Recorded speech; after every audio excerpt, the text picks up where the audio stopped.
Hello दोस्तों, स्वागत है आप सभी का हमारे YouTube चैनल के इलेक्ट्रीशियन क्लास में। हमने पिछले क्लास में हैंड टूल्स और पावर टूल्स यानी कि इलेक्ट्रिकल टूल्स के बारे में बात की थी। वह टूल्स जो हमारे इलेक्ट्रीशियन कोर्स के लिए जरूरी है और उनके उपयोग भी। तो हमने पिछले क्लास में वो सभी हैंड टूल्स और पावर टूल्स के बारे में बताया था और उनके उपयोग के बारे में भी हमने चर्चा किया था। और आज का हमारा क्लास है टूल्स का मेंटेनेंस, अर्थात जो हमारे पास टूल्स होते हैं, हैंड टूल्स, पावर टूल्स, उन टूल्सों का अनुरक्षण कैसे करें, ठीक है, और उनकी सावधानियां क्या है, उन टूल्सों को क्या सावधानियां बरतें जिसमें कि उन टूल्सों का सावधानियां बरत करके हम उनको रख रखाव कर सके, अच्छी तरह से उनकी देखभाल कर सके। ठीक है ना फ्रेंड्स, तो चलते हैं अपने टॉपिक की तरफ और स्टार्ट करते हैं अपना क्लास। और आज का हमारा टॉपिक है मेंटेनेंस ऑफ टूल्स, यानी कि टूल्स का अनुरक्षण। ठीक है, तो टूल्स के अनुरक्षण में हमने कुछ पॉइंट्स लिखे हुए हैं। आइए इन पॉइंट्स को पढ़ते हैं और समझते हैं। ठीक है, सबसे पहला पॉइंट बोलता है विद्युतीय औजारों के और हस्त औजारों की सूची तैयार करना।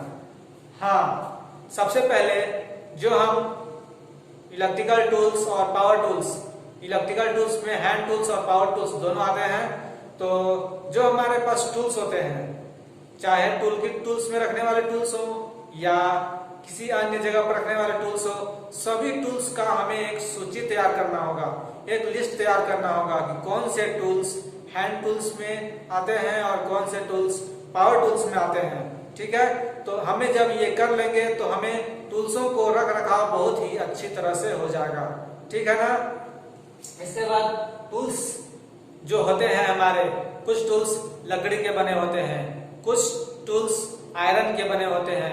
तो जो टूल्स आपको आयरन के बने होते हैं, उन टूल्स में जो आपका नट होता है, जहां पर जंक्शन पॉइंट होता है टूल्स में, वहां पर आपको ग्रीस, मोबिल वगैरह आपको उसमें कंटिन्यू देते रहना है। इससे क्या होगा कि आपके टूल्स में जो घिसाव, जंग, ये सभी चीजें नहीं लगेंगी और आपका टूल्स प्रॉपर तरीके से काम करता रहेगा, है ना।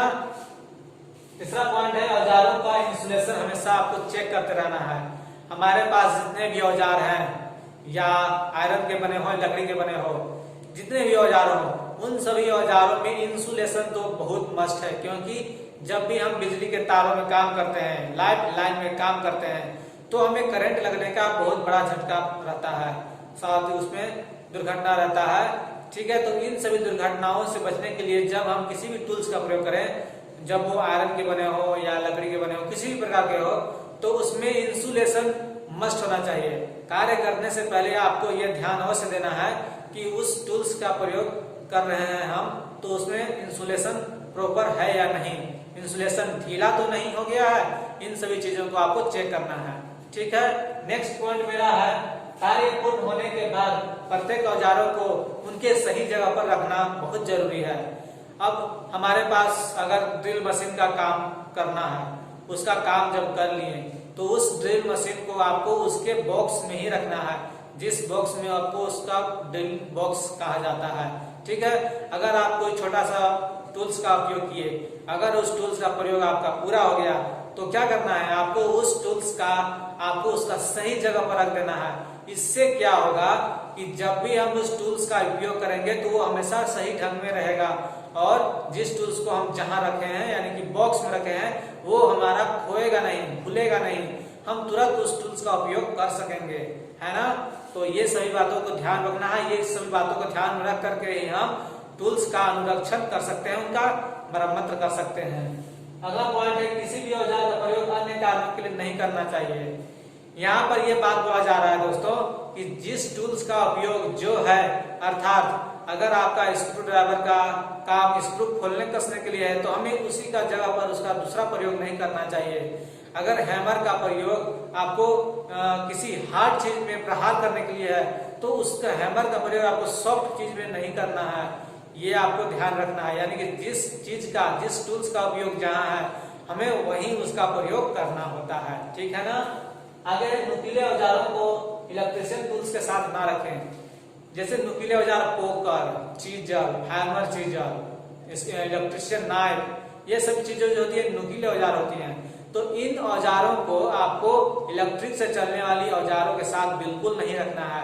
उससे क्या होगा, इलेक्ट्रिक से चलने वाली औजारों को नुकसान पहुंच सकता है और विद्युत का शॉर्ट सर्किट हो सकता है जब उसका हम इलेक्ट्रिक में प्रयोग करेंगे, है ना। तो आपको ध्यान में रखना है।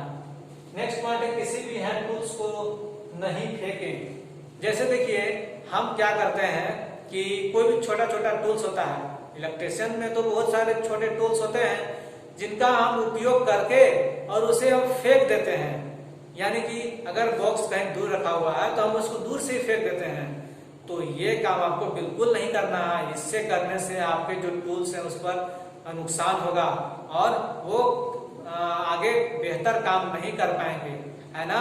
तो आपको ये ध्यान रखना है कि किसी भी टूल्स का उपयोग करने के बाद उसे वहां जा करके उसके बॉक्स में रखना होता है, फेंकना नहीं है। ठीक है ना दोस्तों।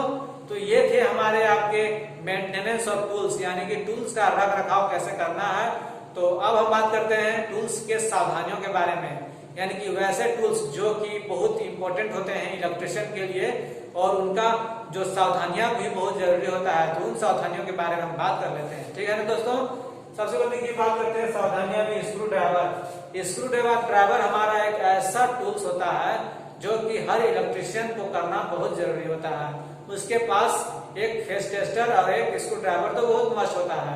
फेस टेस्टर और स्क्रू ड्राइवर दोनों सेम ही होते हैं। उसमें अंतर क्या होता है हम आपको बताते हैं। स्क्रू ड्राइवर क्या होता है, जैसे कि किसी भी नट को, पेच को खोलना, कसना करने के लिए उसका प्रयोग किया जाता है। और ठीक है, तो सावधानी इसमें क्या है कि कुछ लोग क्या करते हैं कि स्क्रू ड्राइवर किसी भी साइज का हो और किसी भी साइज के पेच को खोलने के लिए प्रयोग कर देते हैं। तो ये आपको नहीं करना है, ये आपकी सावधानियां करनी है। ठीक है। और फेस टेस्टर क्या होता है ना कि फेस टेस्टर को भी हम स्क्रू ड्राइवर जैसा दिखाई देता है तो उसका भी प्रयोग हम स्क्रू ड्राइवर के स्थान पर कर देते हैं, जो कि ये बिल्कुल नहीं करना है। तो स्क्रू ड्राइवर और फेस टेस्टर,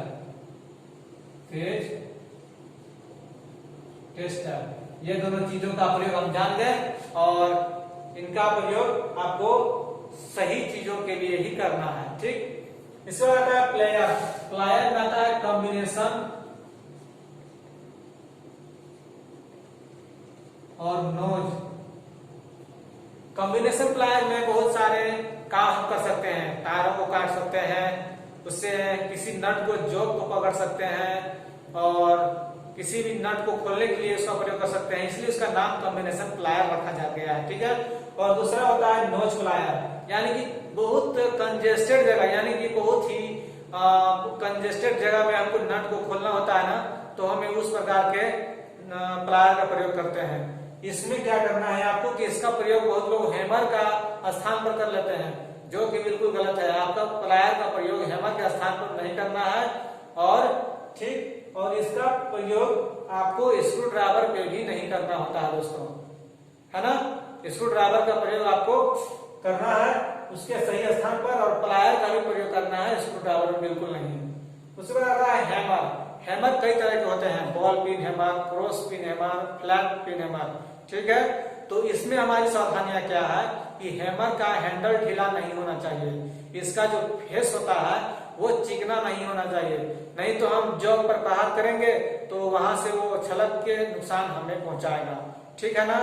और इसमें क्या हम सावधानी निभा सकते हैं कि हमें जिस प्रकार के जॉब है, अगर छोटा जॉब है, बड़ा जॉब है, तो उसी के हिसाब से हमें हैमर का भी चयन करेंगे, है ना। ठीक। इसमें आता है चीजल।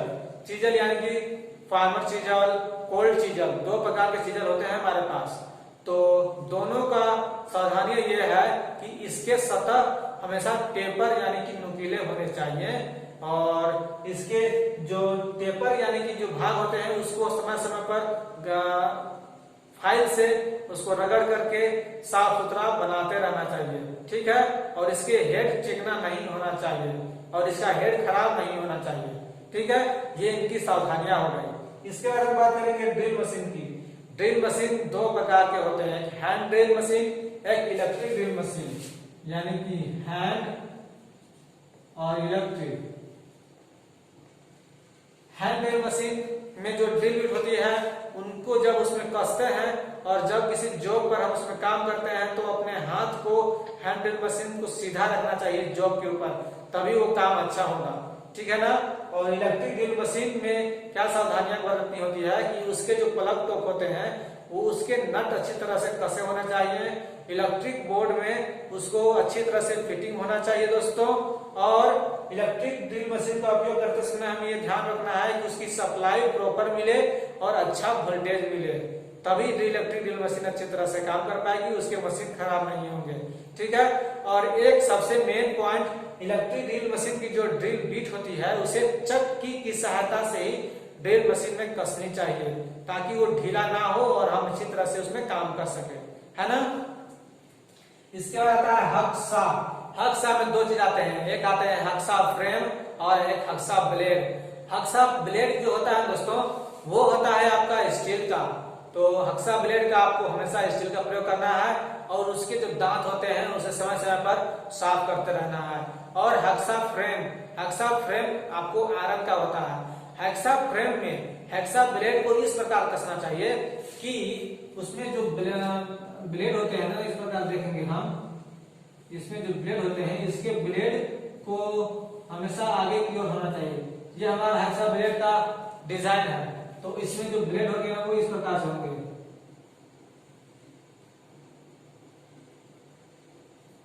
देखिए इस प्रकार से ब्लेड कस होने चाहिए। कुछ लोग इसे उल्टा कस देते हैं जो कि गलत है, हमारा जॉब काम नहीं करेगा, है ना। इसके बाद हम बात करते हैं सबसे लास्ट और इम्पोर्टेंट पॉइंट जो इलेक्ट्रिशियन के लिए जरूरी होता है, सोल्डरिंग मशीन, जिसमें आपको सोल्डरिंग आयरन, फ्लश, वायर, इन सभी चीजों का उपकरण आते हैं, मटेरियल आते हैं। तो हमें सोल्डरिंग आयरन पर ध्यान ये देना है दोस्तों कि हमें सोल्डरिंग आयरन को अधिक समय तक गर्म करके नहीं छोड़ देना है। जब सोल्डरिंग आयरन का काम खत्म हो जाए तो उसे सप्लाई से डिस्कनेक्ट कर देना चाहिए। और सोल्डरिंग आयरन की जो बीट होती है, यानी कि उसकी जो बीट, और भी उसका दूसरा नाम से जानते हैं, फिलहाल हम सोल्डरिंग आयरन की बीट कॉपर की होनी चाहिए, किसी दूसरे की नहीं, एल्युमिनियम की नहीं, स्टील की नहीं तो क्या होगा कि हमारा जो सोल्डर वायर है उसमें चिपकेगा ही नहीं और हमारे जॉब पर वो फिलिंग नहीं कर पाएगा, है ना। तो हमने पिछले क्लास में जो आपको हैंड टूल्स और पावर टूल्स के बारे में बताया था, और आज हमने हैंड टूल्स और पावर टूल्स का अनुरक्षण और उसकी सावधानियों के बारे में बताया। आशा करता हूँ आज का क्लास आपको अच्छा लगा होगा और आज की क्लास से आप हैंड टूल्स और पावर टूल्स को पढ़ करके उसका अनुरक्षण अवश्य करेंगे, अपने जीवन में अमल लाएंगे। ठीक है। और उनकी सावधानियों को हमेशा आप याद रखेंगे। ठीक है। मैं आपसे इतना ही उम्मीद कर सकता हूँ कि आप टूल्स का देखभाल करेंगे तो टूल्स आपके लिए अच्छा कारगर सिद्ध होगा, टूल्स आपका देखभाल करेंगे। ठीक है ना। कहते हैं कि रिस्पेक्ट गिव टेक रिस्पेक्ट। ठीक है ना। अगर आप दूसरों को रिस्पेक्ट देंगे तो भी वो आपको रिस्पेक्ट देगा। तो यही बात आपको टूल्स में भी आते हैं, है ना। अगर आप टूल्स का इस्तेमाल अच्छी तरह से करेंगे, उनका अनुरक्षण करेंगे अच्छी तरह से, तो टूल्स भी आपको हमेशा साथ देंगे, कभी वो हमसे धोखा नहीं करेंगे, है ना दोस्तों। अब हम आपसे विदा लेते हैं, हम मिलेंगे अगले क्लास में नए टॉपिक के साथ। तब तक के लिए बाय फ्रेंड्स, थैंक यू।